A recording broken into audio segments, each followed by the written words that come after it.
For Israel's true Messiah. Join the discussion now by calling 866 34 Truth. That's 866 34 Truth. Here again is Dr. Michael Brown.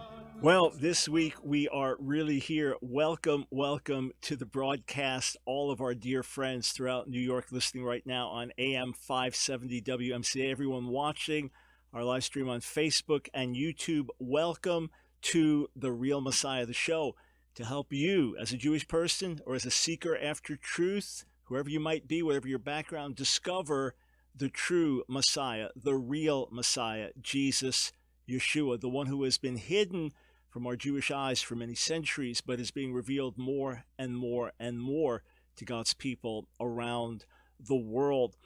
If you have a question for me, if you are a Jewish person listening and you don't agree, if you're watching the live stream, you don't agree with me, or you want to find out more, or you want to challenge my beliefs, phone lines are open, 866 348 7884. This is not a time just for Christians to call in with general Bible questions. We have a daily radio broadcast where we handle things like that. This is specifically for Jewish seekers.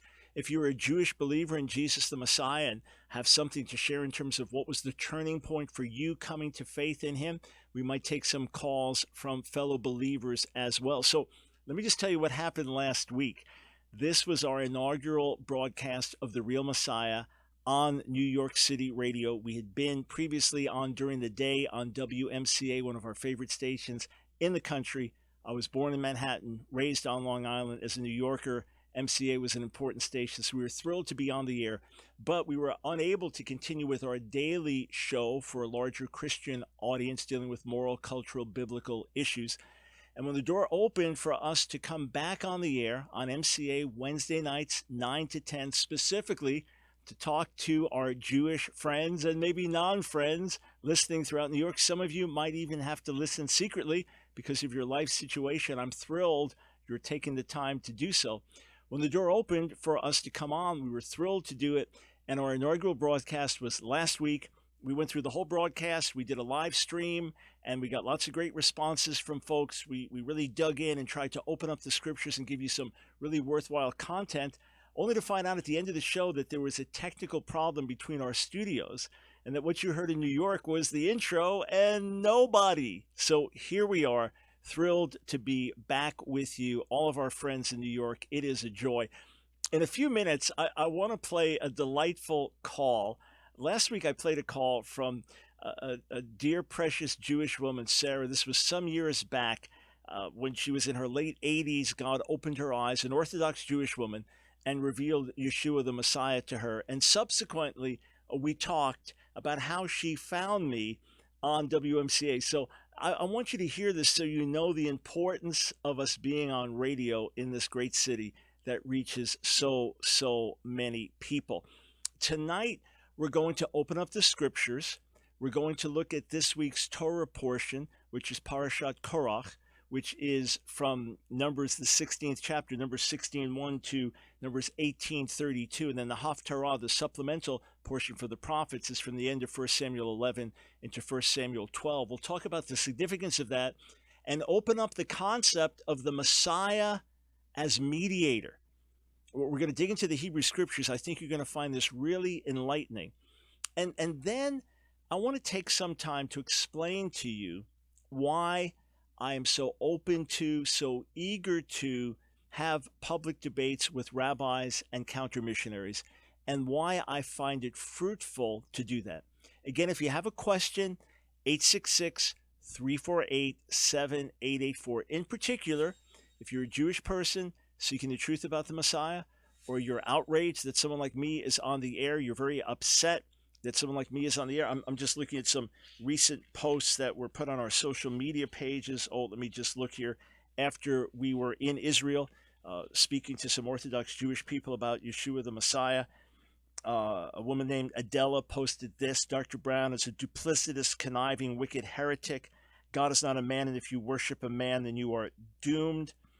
And she said, you are a heretic and you need to get out of Israel. We do not want duplicitous, conniving, wicked people in Israel. My question is, why do you worship a man? God is not a man. So these types of misconceptions people have. And then someone else, you are Rachel. You are a sick person going to Jerusalem. and trying to pull the chosen people away from the God of Israel. Go home and stay away from the Jews. You are a sick individual. Keep your idolatry to yourself. So because there's so much serious misunderstanding, because people do not understand what we believe or why we believe it, we take time to lay these things out lovingly, to separate truth from error, fact from fiction. But you may share those sentiments. You may be very upset with me as a Jewish person getting on the air and telling other Jewish people that Jesus, Yeshua, is the Messiah. Well, let's chat. You get mad at me, I won't get mad at you. All right? 866 348 7884. Okay, let me just give you a little bit more of my own background. As most of you know, I was not raised in a traditional Jewish home, and I've never pretended to be part of a traditional Jewish home. I've never said that I was raised Orthodox because I wasn't. So what happened was, in my teen years, I became a heavy drug user, caught up in the whole rock scene, and then got radically, quote, born again in a gospel preaching church, a little church in Queens, New York.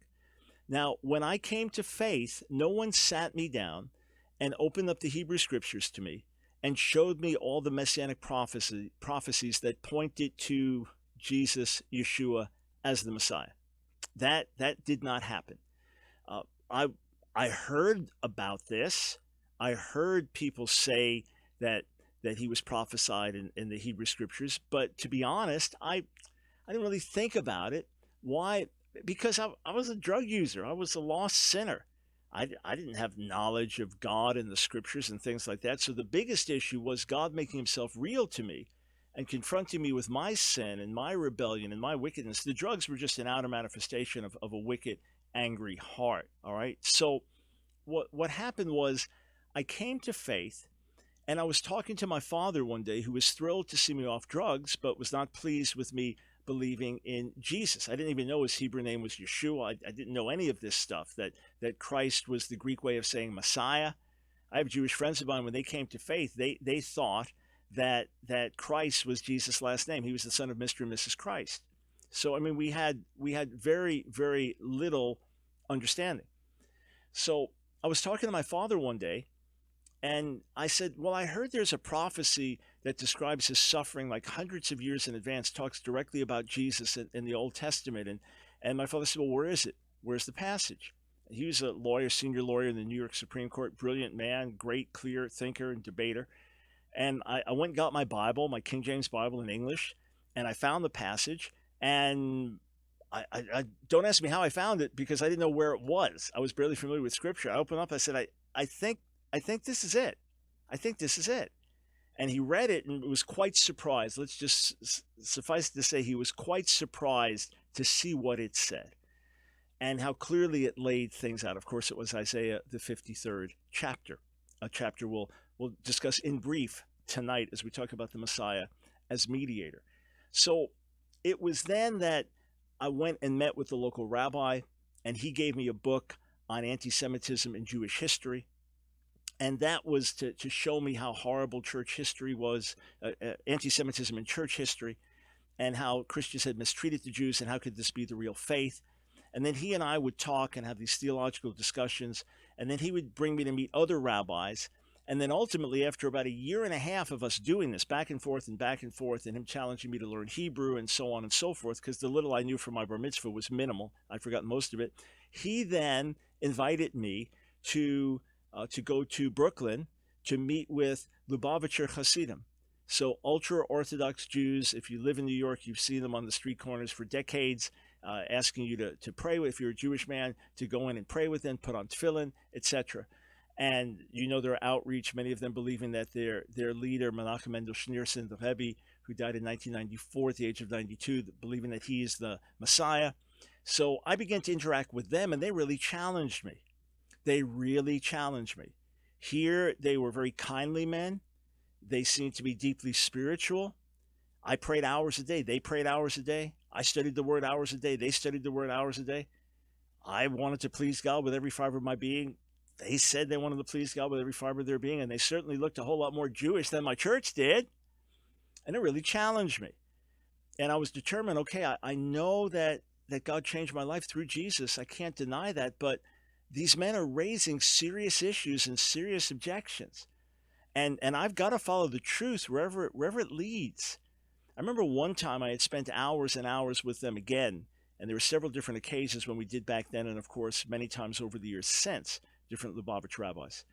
And I do appreciate their zeal, and I do appreciate their passion and their devotion and their sincerity. Absolutely. After one time when I was with them, and again, I'm new learning Hebrew. I'm taking Hebrew in college and taking modern Hebrew because that's what they offered. So I'm teaching myself biblical Hebrew, and I'm trying to study with rabbis whenever I have the opportunity and learn more about our traditions in the midst of our disagreements, in the midst of me wanting to share my faith with them. I want to give them an opportunity to talk to me. And and I didn't have all the tools with which to answer a lot of the questions. There was not a lot of literature that had been written on answering Jewish objections to Jesus. There was not a lot that I had to draw on. And the Christian scholars who were legitimate scholars and knew Hebrew well and knew the scriptures well, they weren't sensitive to the Jewish objections and the nuances of the Jewish objections and the forcefulness of the Jewish objections. So I didn't have anyone to go to in those days. So what happened was I sought God earnestly. I remember one day distinctly, remember it very, very clearly. So you're talking about 43 years ago now, that I got on my knees and I got on my face before God. And I said, God, I, I don't care what the cost is. I don't care what the consequences are. I want to follow you as a Jew. I want to be loyal to you as a Jew. I want to follow you and your truth wherever it leads. And God, if that means that I have to leave everything behind, all the relations and friends that I have and the life that I have as a follower of Jesus in the church, and tell everybody I was wrong and renounce Jesus and be a traditional Jew, if that pleases you, if that is what your word says, then I will do it.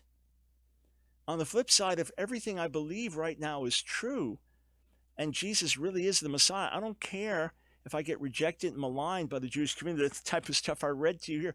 I don't care if that happens. I'm going to follow you in your truth, regardless of cost or consequence. And it was during that time of earnest seeking. God knows the sincerity of my heart. And I ask you, my Jewish friend, have you ever sought God with that sincerity? Have you ever sought God and said, God, whatever the truth is, wherever it leads, whatever the consequence, I want to follow you in your truth. I want to follow what's written in your word. I want to follow what you've spoken. I want to be obedient to you no matter what. I know at that moment, God knew my heart. I meant it with every fiber of my being. And it was immediately in response to that prayer that the scriptures opened up to me with overwhelming force as to Jesus being the Messiah.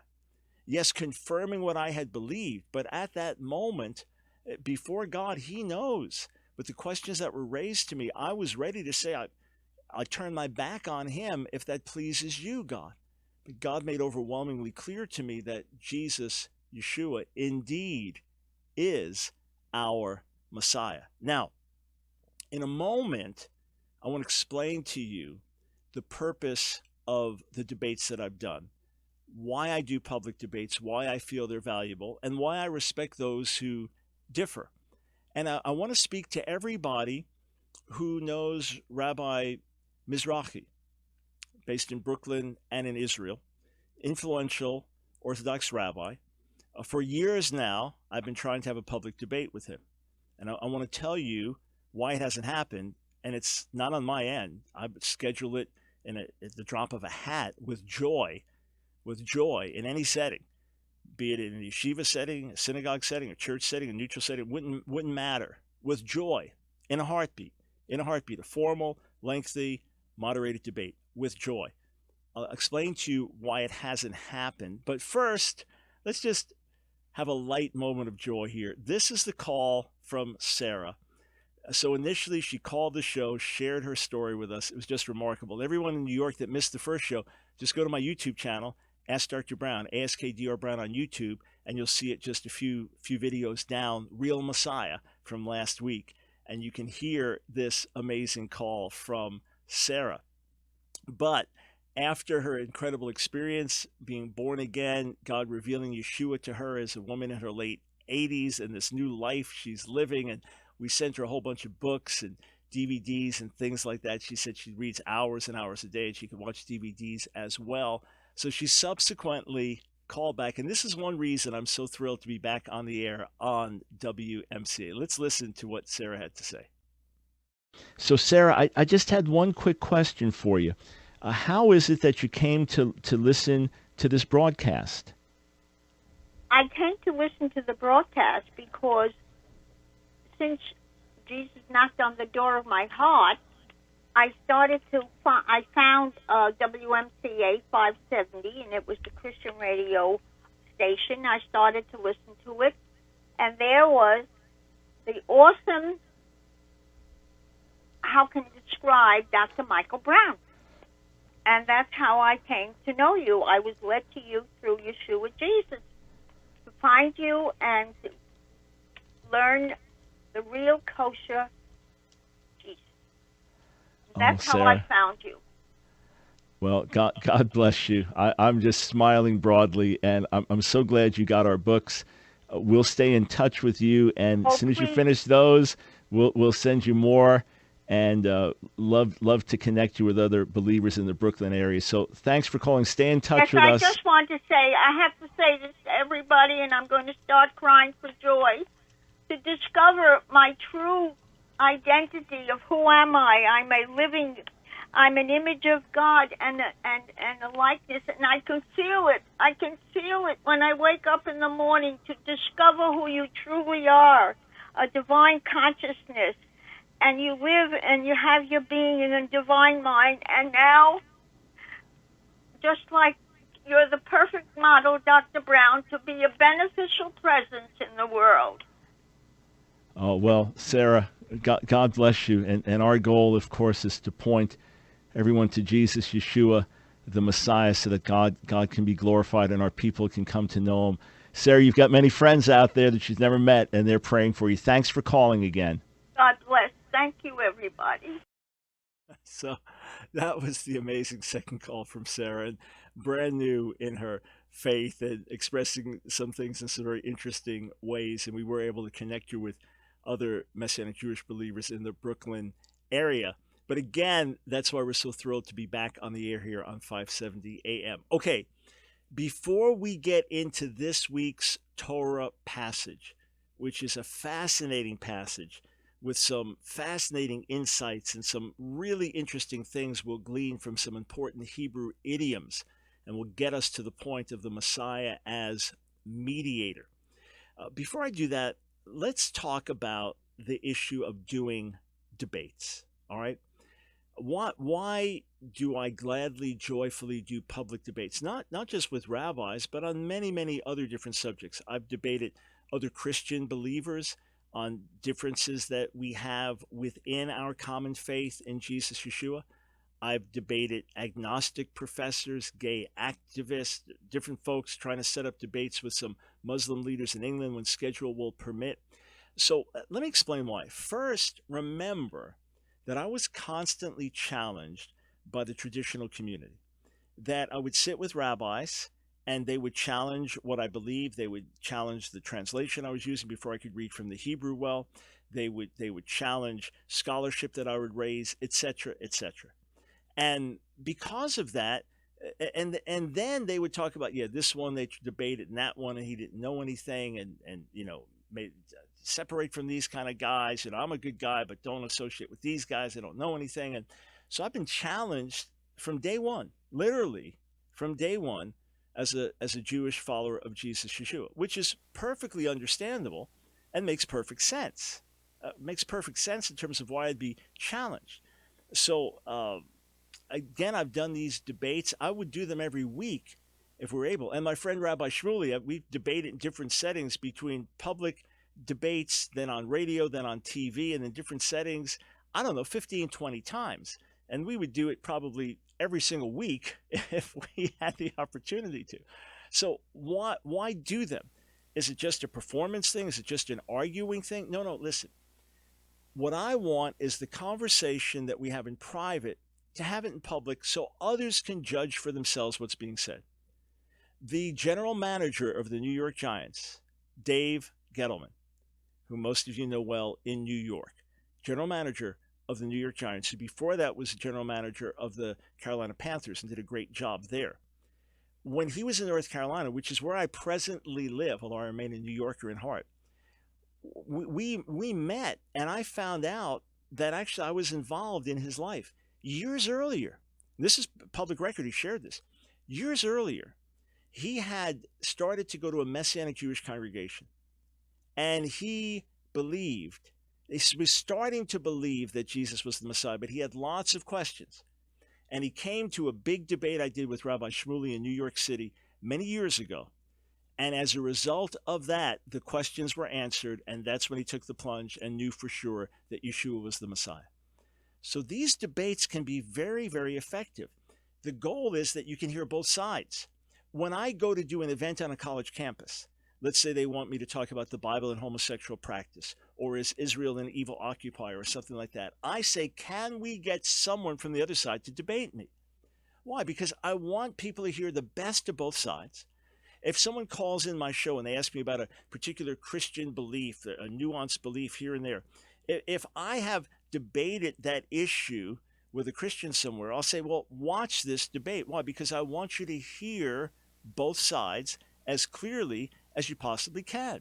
And by hearing both sides, then you can evaluate for yourself. And then in the context of a debate, I can challenge you, you can challenge me, we can go back and forth, you have cross-examination and things like that. And you can really see not just who's prepared well enough, because if you're both experts in the subject, you should live prepared, but whose position is more accurate. And I've been in debates like, ooh, that was clear who won and who lost. Ooh, that was clear whose position was right and was wrong. So we've seen great fruit through the debates for many, many, many years. And by God's grace, we'll continue to do debates. Now, there are some rabbis and others who say public debate's not their style. They don't like to have to give a quick answer. They like to hear something. They like to digest it. They like to think about it. And then after that, after digesting it, thinking about it, then they can answer in writing. So I have some ongoing interaction as time permits with one counter-missionary rabbi in particular, Rabbi Yisrael Blumenthal. Brilliant man. We've interacted for many, many years. And he prefers written dialogue. We did a video exchange where we pre-recorded things and went back and forth. And that was something that we both did. But his preference is to do written debates. My problem with that is it takes a lot of time.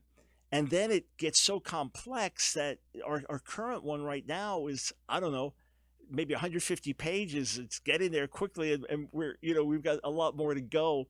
So the public debate is something I love to do. So there is a well-known Orthodox rabbi, Yossi Mizrahi, and very influential in Israel, and I think in New York as well, but certainly in Israel.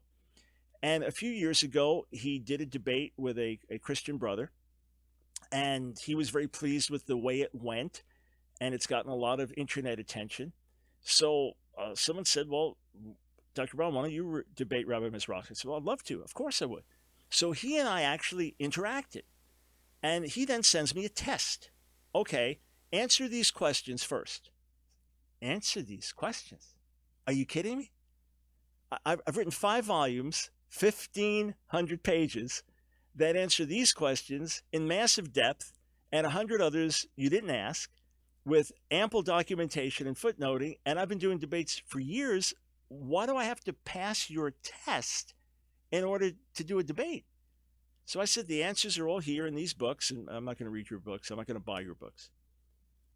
So others kept trying to set it up. I said, in a heartbeat, with joy, nothing to hide, with joy, Rabbi Mizrahi, with great joy, we'll do it.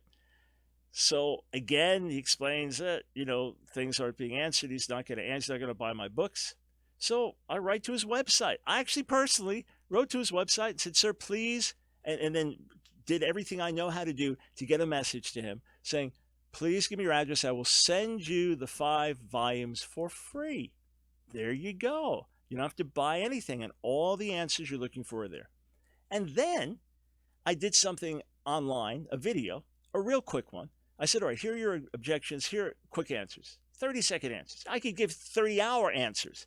Here are 30-second, 1-minute answers to your questions, like that. Just say, okay, fine, I'll answer your questions. Let's do the debate. I'm not going to debate this guy. So, friends, I'm ready to, joyfully. And again, I fully respect, I 100% respect that public debate is not everyone's preference. I fully respect that. Some people do better in writing. Some people do better chewing on something, waiting. Some people don't want to debate. They want to just talk behind the scenes. I fully 100% respect that and honor that. It's not copping out. If a rabbi says, hey, I just don't do public debates, let's talk privately or let's do it in writing, that person's not copping out. That person's not a coward. Don't get online and demean them. No, no, no. But if someone is putting forth this persona, I'll debate, we say, well, here we are. Let's do it. And I know at least one other Messianic Jewish leader that Rabbi Mizrahi has refused to debate. So just telling you the truth, friends. And here's the deal.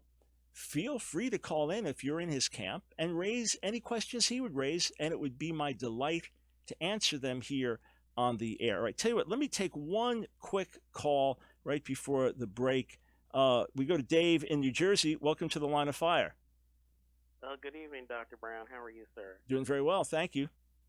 My name is Dave. I'm calling from Jersey. I am a Gentile, not a Christian, a Gentile. I love the Jewish people with all my heart and soul, and I respectfully differ with you, not 100%, not 110%, 1,010%. Uh-huh. What do you differ with me on? Well, I believe that where I differ with you, first of all, you keep saying that Yeshua means Jesus. Well, it does. His Hebrew name is Yeshua. Jesus in English, Jesus in Greek, Yeshua in Hebrew. That's not. I mean, that's just known as like the fact that New Jersey is not France.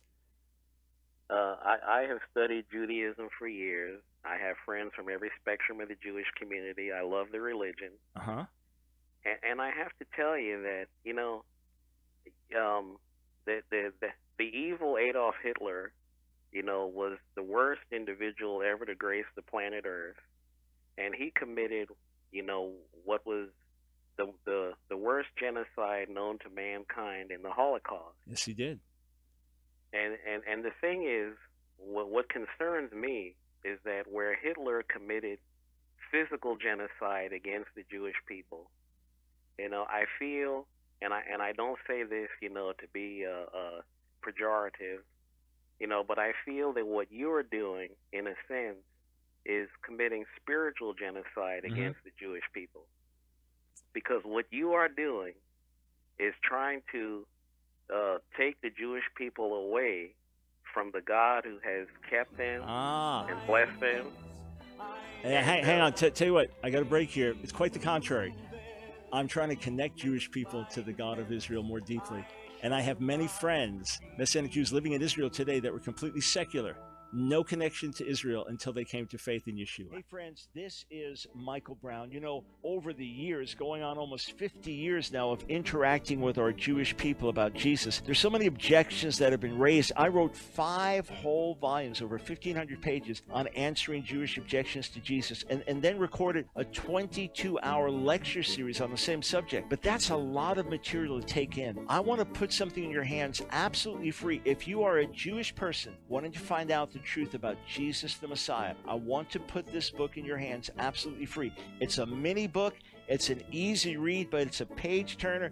Each new page you'll be wanting to turn the next. It's called 7 Secrets of the Real Messiah. You can get it as a mini book in paperback, or you can get the ebook. Now here's how you get it. Go to my website, realmessiah.com. That's realmessiah.com, and click on the free ebook offer, and then explore the website. You'll find testimonies of other Jewish people who believe in Jesus the Messiah. You'll find teachings we do on the feasts and holy days, and rabbinic literature and insights from there into Jesus being the Messiah. We even have a synopsis of major objections with video and written answers, all waiting for you at realmessiah.com. Get the free mini book today.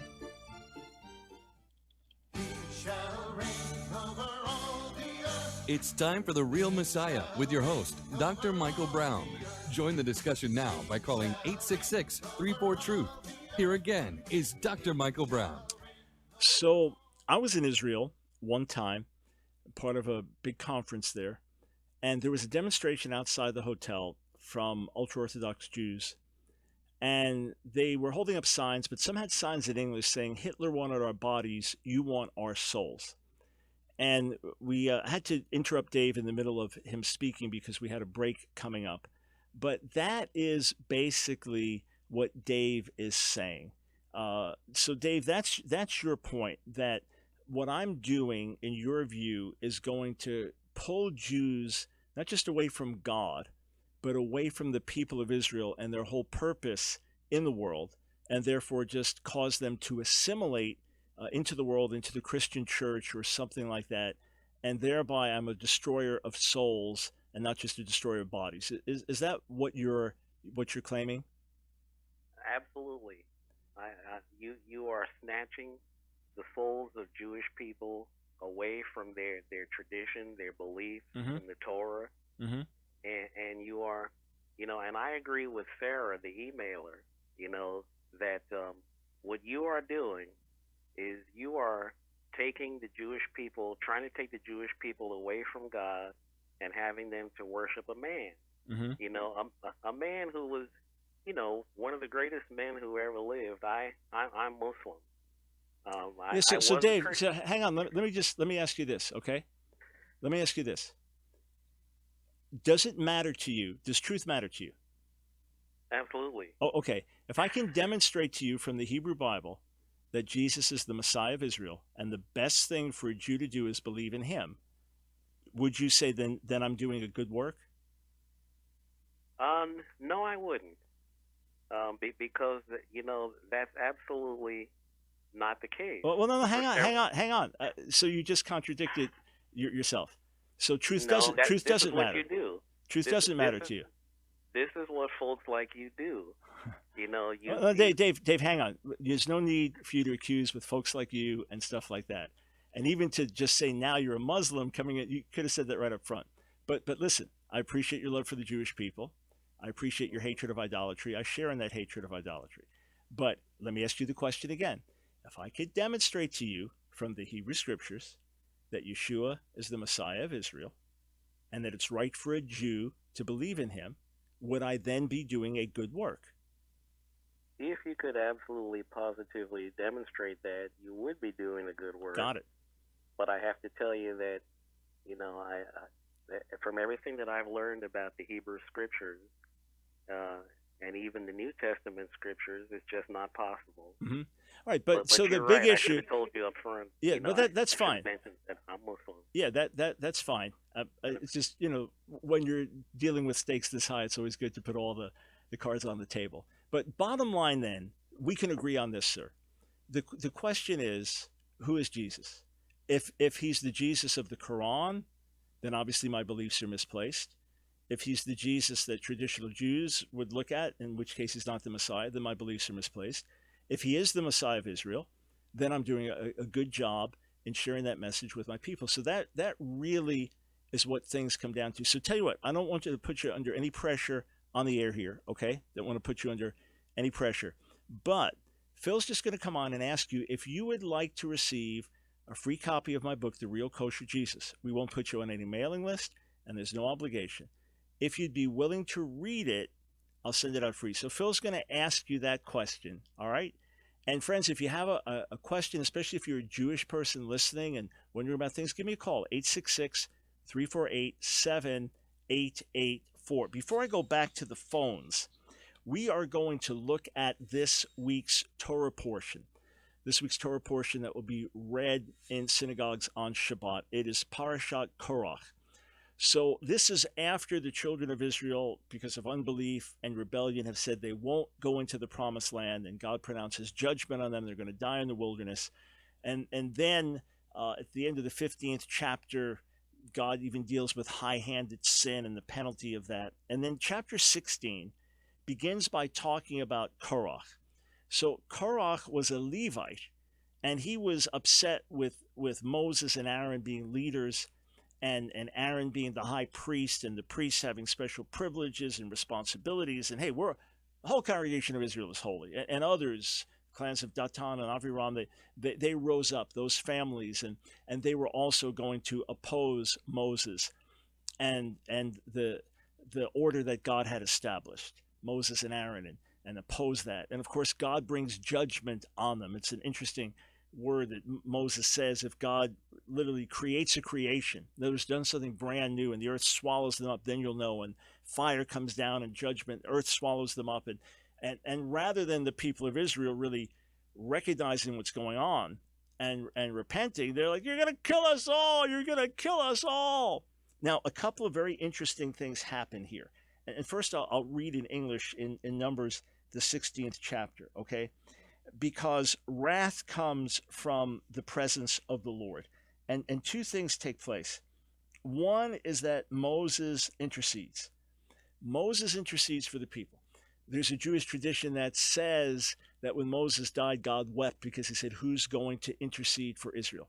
So the first thing that happens is Moses intercedes.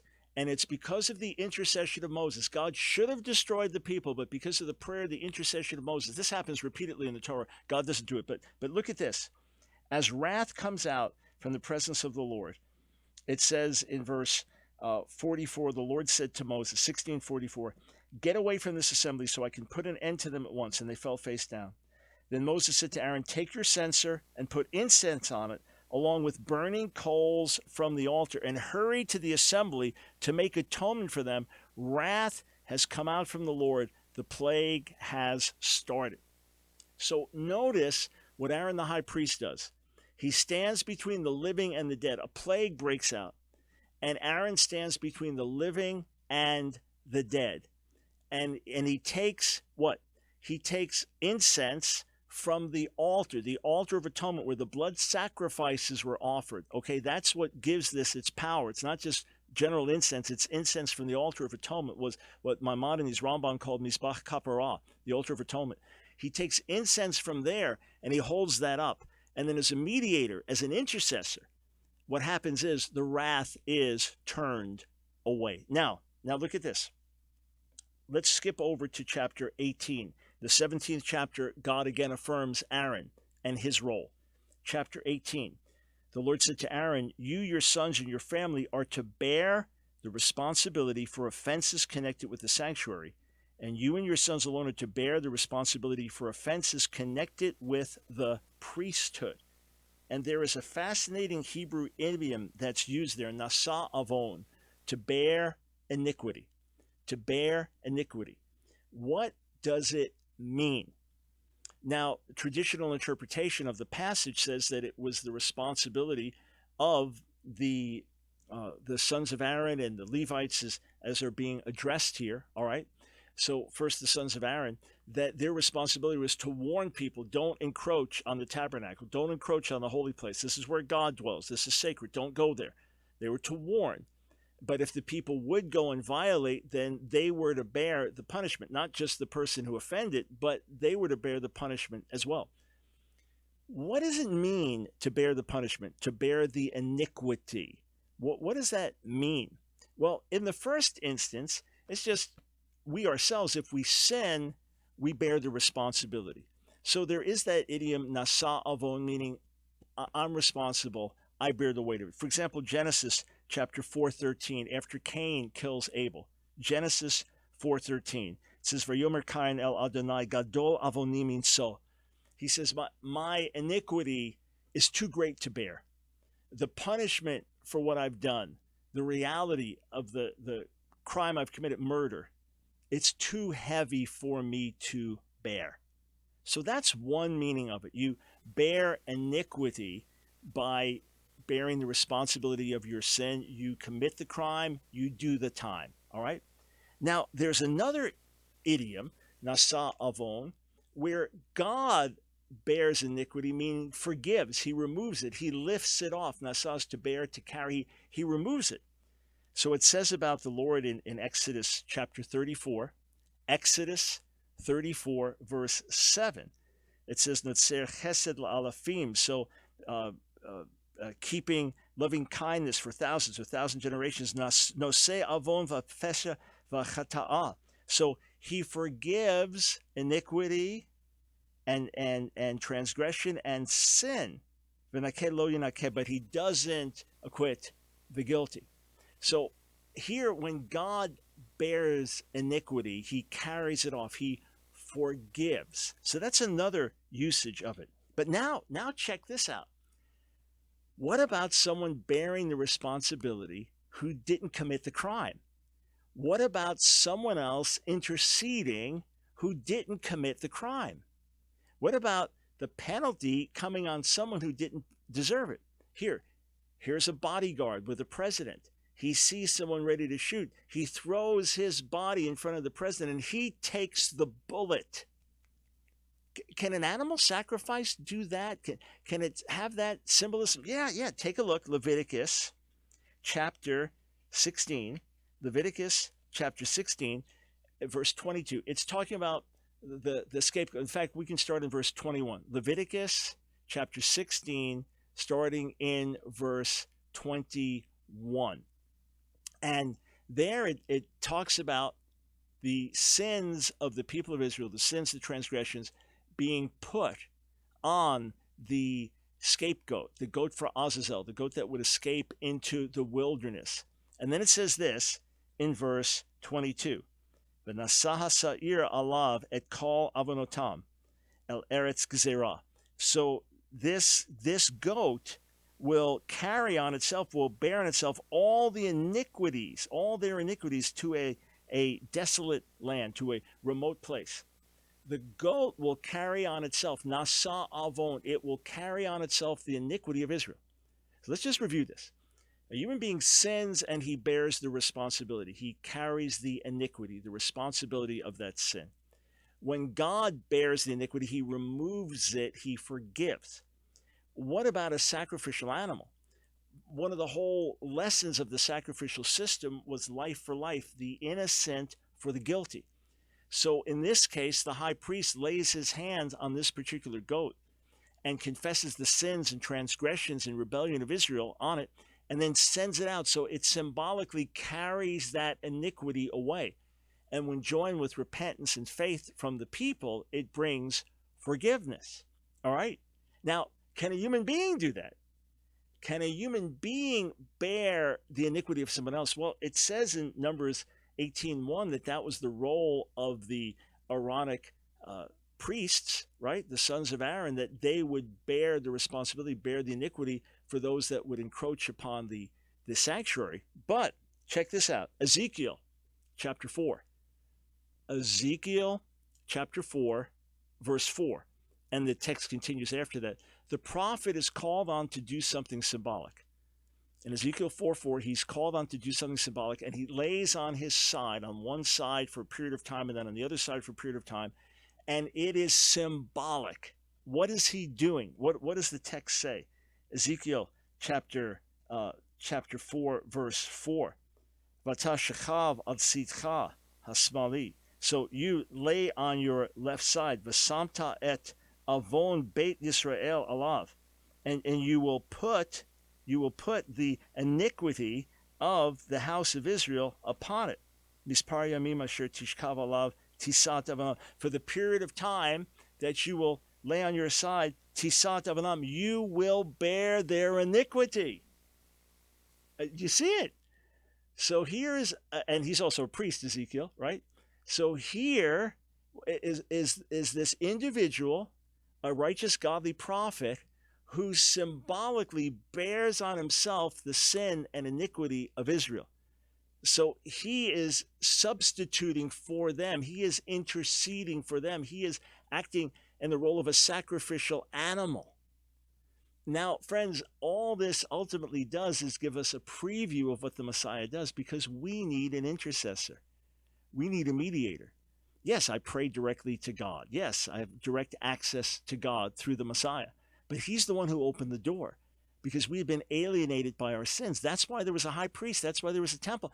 And the holiest place of all, the Kodesh Kodeshim, the holiest place of all, who could enter there? Only the high priest, and only once a year, and only with blood.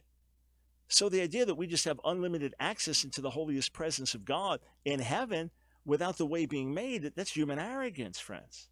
We've always needed a mediator, but this mediator opens the door so we have direct access to our God. So, Isaiah chapter 53, verses 5 and 6. Isaiah 53, verses 5 and 6. Famous verses for many of us. So he was pierced for our transgressions. Meduka me avanoteno, crushed for our iniquities. Avon, that same word again. Musar shalomenu alav. The punishment that brought us peace was upon him. Uvachavra tonir pralano, and at the cost of his wounds, there's healing for us.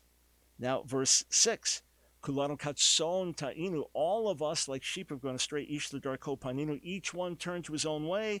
But anahiv giabo et avon kulanu, and the Lord had caused to meet upon him the guilt. There it is again, the iniquity.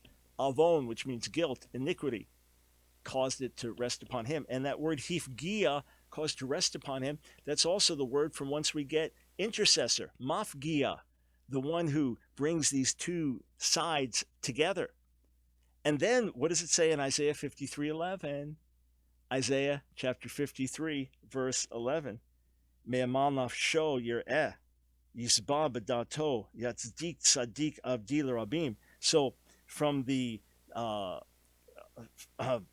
suffering of his soul, he will see and be satisfied. By his knowledge, my righteous servant will make many righteous. And then look, this is why I'm reading it. Ba'avanotam hu yisbo, and their iniquities he will carry. Their iniquities he will bear. Saval, to bear, carry, is a close synonym to nasa, to carry, lift up. He will bear their iniquities. Friends, the Messiah is our mediator. The Messiah is the one that comes on our behalf and dies for our sins, that we can have direct access to God and receive forgiveness. And I remember, as a brand new believer in Yeshua, December 17th, 1971, I had done some things I felt terribly guilty about. Most of all, that I had lied to my father and stolen money from him. It still stings me when I think of it. And the fact is, I would feel tormented by the guilt of that. I used to think I was cool and boasted about it. And now, these weeks leading up to it, as people were praying for me, I felt tormented. I felt this terrible guilt. Now, when I think of it, it's an embarrassment that I ever did that. It stings in that sense. But I remember that night when I asked for forgiveness. I asked God to forgive me and wash me clean. I remember that something happened, and the guilt was gone. With true teshuvah, true repentance, that as some of the rabbis have taught it, it's like a new birth. I felt brand new. And I remember I looked for the guilt. I searched for it. I thought of the worst thing I'd done, and there was no guilt. Why? Messiah bore my guilt. And with repentance, as we turn to him in faith and say, wash me clean, give me a new heart, he changes us. And now he empowers us to live a holy life. The Messiah, our great mediator. Yes, isn't that amazing? Isn't that just wonderful? 866-34-TRUTH. I'm going to go back to the phones. Let's see. So we talked to a Muslim earlier, Orthodox Jew last week, Muslim earlier, and now we've got a Christian pastor, Pastor Richard from Montclair, New Jersey. Welcome to the Line of Fire. Oh, sorry. Welcome to the Real Messiah. Welcome to the Real. I do Line of Fire 5 days a week for 10 years. Welcome to the Real Messiah. Thank you, Dr. Brown. It's a pleasure to speak with you. First, I have a couple points I want to make. I had had conversations with Aaron Klein. Do you know of Aaron? Sure. He's on New York radio and writes for Breitbart.com and is a very insightful writer on Jerusalem and the Jewish people. Yes, I have a lot of respect for his prowess as an investigative reporter. Mm-hmm.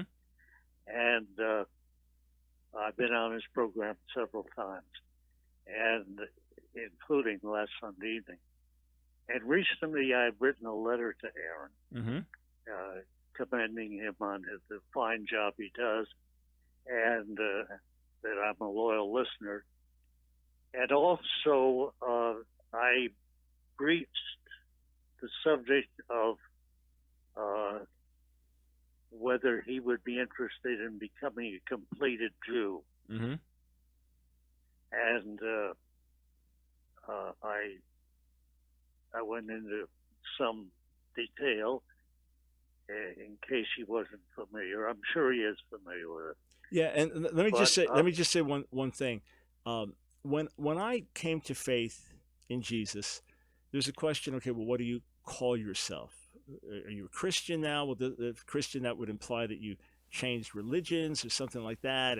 And so as a brand new believer, long haired hippie, uh, you know didn't know. I knew that Jesus changed my life. That God was very real to me now. I knew that. So we discussed, how are you Jewish Christian? Does that sound like an oxymoron? We didn't have the term Messianic Jew, which works very well now. And someone said, well, you're a completed Jew. And I liked that because it made sense to me. Now I had really come to understand my purpose as a Jew in this world. But I also learned pretty quickly that there was very offensive to other Jews, saying, okay, so because I don't share your faith, that I'm not complete. So many times when we use the phrase innocently enough to our Jewish friends, it sounds like an insult. I don't know if you got a response to that, but that does come up. And anyhow, the question you wanted to ask, back to you. Well, moving on from Aaron Klein, I do not I do not use the term God. Why not? Actually, because the Bible talks of Satan as the God of this world, and I do not feel that it's reverential to address our Creator as God. But the same Bible uses the term God hundreds and hundreds and hundreds and hundreds and hundreds of times. Yes, for the one true I know God. that. Yeah, so Yes, the fact that there's look, they're also here, and let me just jump in because time is short. Look, you can, how about Lord, right? The Lord Yeshua or the Lord God. You have if you're in Eastern religion, Lord Krishna, or if you're in England, and you're knighted, Lord Mick Jagger. So the fact that Lord can have different meanings doesn't mean we don't use it for the true Lord. The fact that God can be used, who do you think you are? God? Or people claim to be God, or false gods. But the one true God identifies himself as the God, Ha-Elohim, Ha-El. So the one and only and true God. But hey, Richard, good chatting with you. And I'm glad we just mentioned the subject of completed Jew. So let me close here in these last couple of minutes, all right? To all of my Jewish friends listening, watching, can I just ask you honestly, in your heart of hearts, have you ever investigated what I'm saying? You say, I was born very traditional, I don't need to investigate. I respect that. But we've been scattered from the land for most of our history. We've been through many hardships and struggles. Could it be that somewhere along the line that in our sincerity and devotion and tradition that we added some things that were contrary to God's word, or maybe obscured some of our vision, or maybe the Jesus that you've heard about is not the Yeshua of the scriptures and not the Yeshua Messiah who came 2,000 years ago? Could that be? Well, friends, keep studying, keep seeking, keep learning, keep growing. The truth will set you free. Back with you next week. Listen to the special announcement. Hey friends, thanks so much for being part of today's broadcast. I want to speak to you for a moment. If you are a follower of Jesus the Messiah, would you partner with me in bringing the good news of Yeshua to the lost sheep of the house of Israel? Is there anything more sacred or precious we could do together in the Lord? Friends, we have resources we need to get out in Hebrew. We have enhancements we need to put on our Real Messiah website. We need more help to answer the many questions that come in from Jewish inquirers and from those wanting to know about the Jewish roots of the faith. And this is something we can do together with your help. Paul said the gospel is to the Jew first and also to the Gentiles. So join with me today in reaching the lost sheep of the house of Israel. Right now, take a moment and go to Ask Dr. Brown, askdrbrown.org, and click on Donate.